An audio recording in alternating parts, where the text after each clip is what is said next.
కొన్ని ప్రాంతాలలో నవమాసాలు మోసి పెంచిన తల్లులే కసాయిలుగా మారుతున్నారు. వారి పరిస్థితులు కావచ్చు, వారి ప్రేమ వ్యవహారాలు కావచ్చు, లేదా తదుపరి వారి జీవితం కోసం చూసుకోవచ్చు, కన్న పిల్లలను కసాయిలుగా చంపేస్తున్న పరిస్థితులు ఈ మధ్య కాలంలో ఏపీలో ముఖ్యంగా అధికమవుతున్నాయని చెప్పుకోవచ్చు. ఇలాంటి సంఘటన పలువురిని ఆలోచింపచేసే సంఘటన మరొకటి గోదావరి జిల్లాలో కాకినాడ సమీపాన పిఠాపురం నియోజకవర్గం జగ్గయ్యపేట ప్రాంతంలో చోటు చేసుకుంది. 5 నెలల 16 రోజులు వయసు గల బిడ్డ కుమార్తెను గొంతు నులిమి చంపేసిన ఘటన ఆ ప్రాంతంలో చోటు చేసుకుంది. ఎందుకు కన్నతల్లి తన బిడ్డను చంపేసింది? చివరికి ఏమీ తెలియనట్టు తన బిడ్డను ఎవరో చంపేశారు అన్న మాదిరిగా ఆ బిడ్డ మృతదేహాన్ని నూతులో పడివేసి ఇంత డ్రామా ఆడాల్సిన అవసరం ఎందుకు వచ్చింది? ఈ విషయంపై సీరియస్గా తీసుకున్న కాకినాడ జిల్లా ఎస్పీ బిందు మాధవ్ ప్రత్యేక నిఘా టీంలు ఏర్పాటు చేసి అసలు విషయాన్ని బయట తీశారు. అసలు ఏం జరిగింది? పిఠాపురం నియోజకవర్గానికి సంబంధించి దాదాపు ఈ నెల 6వ తేదీ సమయంలో నూతులో బిడ్డ పడిపోయిందంటూ తల్లిదండ్రులు తల్లి అదేవిధంగా అమ్మమ్మ ఇద్దరు కూడా ఫిర్యాదు చేశారు, ఆవేదన వ్యక్తం చేశారు. అయితే అదే సమయంలో నివాసం బయట పసుపు, కుంకుమ, నిమ్మకాయలు ఇలాంటివి ఉండడంతో ఎవరో క్షుద్ర పూజలు చేశారు అంటూ కూడా పేర్కొన్నారు. బావిలో చిన్నారి ఉందంటే అక్కడికి చేరుకున్న పోలీసులు కావచ్చు, స్థానికులు కావచ్చు, అందరూ కలిసి బావిలో ఉన్న 5 నెలల 16 రోజుల పసికందు బయటకు తీశారు. అయితే అప్పటికే మృత్యువాత పడిన పరిస్థితి నెలకొంది. అయితే మృదుటిపై ఏదైతే మృతదేహం ఉందో చిన్నారి మృతదేహంపై పసుపు కుంకుమ బూట్లు ఉండడంతో తన పిల్లని ఎవరో క్షుద్ర పూజలు చేసి చంపేసి నీటిలో పడేశారంటూ కూడా తల్లి అదేవిధంగా తల్లి అమ్మమ్మ ఎవరైతే చనిపోయిన మృత్యువాత పడిన చిన్నారి ఉందో అమ్మమ్మ ఇద్దరు కూడా ఆరోపించిన పరిస్థితి మాత్రం నెలకొంది. ఈ విషయంపై చిన్నారిని ఇంత దారుణంగా నీటిలో పడేసి చంపేసిన దుస్థితి ఎందుకు వచ్చింది అన్న కోణంలో అయితే మాత్రం పోలీసులు ఇన్వెస్టిగేషన్ ప్రారంభించారు.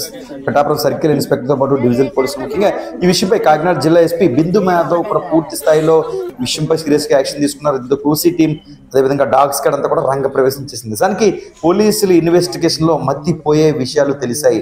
ఆ కూతురు చనిపోయిందని పోలీసుల ముందు కన్నీరు పెట్టుకున్న తల్లే కసాయిగా పిల్లని చంపేసిందా అంటే అందరూ కూడా బుక్కు నీలేసుకున్నారు. ఇలాంటి పరిస్థితి ఎందుకు వచ్చింది అన్న కోణంలో పోలీసులు చెప్పిన ఈ మీడియా సమావేశంలో పోలీసులు ఏం చెప్పారు అంటే, ఎవరైతే పసిగందు చనిపోయిందో తల్లి ఇటీవలే వివాహం చేసుకుంది. అయితే ఈ వివాహం ఇటు అత్తింట్లో కానీ అదేవిధంగా అమ్మగారింట్లో కానీ ఇద్దరికి ఇష్టం లేదు.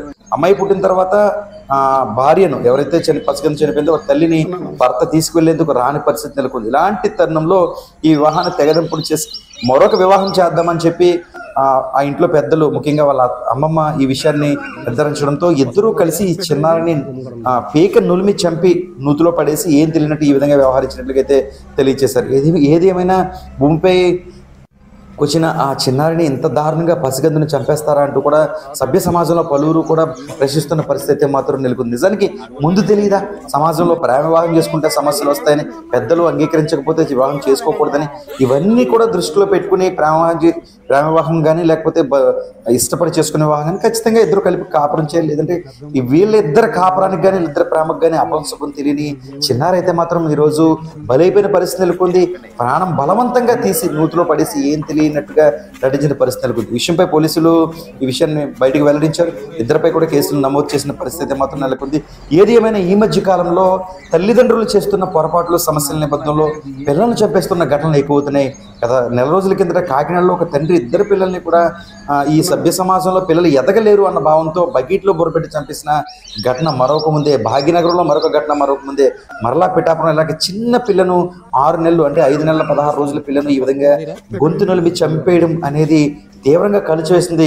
ఖచ్చితంగా పెళ్లి చేసుకునే ముందు యువకులు కానీ లేదంటే తల్లిదండ్రులు కుదిర్చిన సంబంధాలు కానీ అసలు ఆలోచించాలి. వీళ్ళ లైఫ్లు ఎలా ఉంటాయి, ఒకవేళ లైఫ్లు ఎలా ఉన్నా పిల్లల జోలికి వెళ్ళకూడదు అనే విధంగా కూడా ముందుకు వెళ్లాల్సిన అవసరం ఉందని పలువురు అభిప్రాయపడుతున్నారు.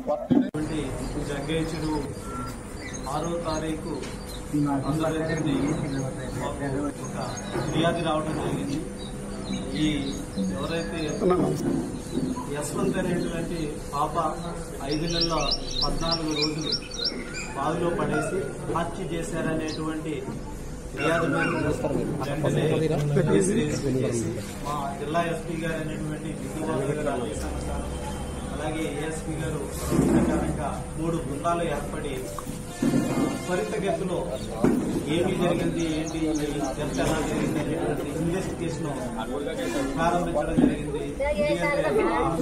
హత్య జరిగినటువంటి ఏరియాలోనే మాకు ఏదైతే బాణామతి కానీ లేకపోతే చేతబడులు కానీ లేకపోతే చెడుపులు కానీ జరిగి అమ్మాయిని అంటే పసిమందిని చంపేశారనేటువంటిది జరగడంతో ఎస్పీ గారు ప్రత్యేక శ్రద్ధ వహించి టెక్నాలజీని ఉపయోగించి క్రూస్ టీమ్స్ రప్పించి అలాగే డాగ్ స్క్వాడ్స్ ని రప్పించి కేసు త్వరితగతిలో దర్యాప్తు చేయాలనేటువంటి బృందాలన్నీ కూడా తిరిగిన తర్వాత మా ఇన్వెస్టిగేషన్ లో తేలింది ఏంటంటే కనుక ఎవరైతే ఈ పసిగందు యశ్వంత్ చంపినటువంటిది ఎవరు అనేటువంటిది చూసినట్లయితే కనుక వాళ్ళ అమ్మమ్మ అయినటువంటి అన్నవరం అలాగే తల్లి అయినటువంటి శైలజ ఇద్దరూ కలిసి హత్య చేసినట్టుగా నిర్ధారించాము.